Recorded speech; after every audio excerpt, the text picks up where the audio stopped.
প্রয়াত প্রাক্তন প্রধানমন্ত্রী রাজীব গান্ধীর ৮২তম জন্মবার্ষিকী উপলক্ষে যথাযোগ্য মর্যাদায় উদয়পুর জেলা কংগ্রেসের উদ্যোগে এই দিনটি পালন করা হয়। এদিন সকালে দলীয় অফিসে পতাকা উত্তোলন করে এবং প্রাক্তন প্রধানমন্ত্রীর প্রতিকৃতিতে পুষ্পস্তবক অর্পণ করা হয়। পরে উদয়পুর মহকুমা হাসপাতালে রোগীদের মধ্যে ফল মিষ্টি বিতরণ করা হয়। উপস্থিত ছিলেন উদয়পুর জেলা কংগ্রেস সভাপতি টিটন পাল, প্রদেশ কংগ্রেস সাধারণ সম্পাদক মিলন কর, প্রদেশ ওবিসি ডিপার্টমেন্টের সহসভাপতি প্রহ্লাদ ঘোষ প্রমুখ। আমরা শুনবো এই ঘটনার ব্যাপারে বিস্তারিত।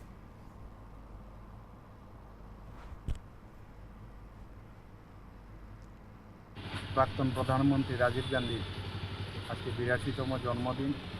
সে জন্মদিন উপলক্ষে ত্রিপুরা প্রদেশ কংগ্রেসের নির্দেশে, সর্বভারতীয় কংগ্রেস কমিটির নির্দেশে সারা দেশের সাথে আমরা উদয়পুর জেলা কংগ্রেসের তরফ থেকেও আমরা প্রয়াত প্রধানমন্ত্রী রাজীব গান্ধীর আমরা জন্মতিথি যথাযথ মর্যাদার সহিত আমরা পালন করেছি।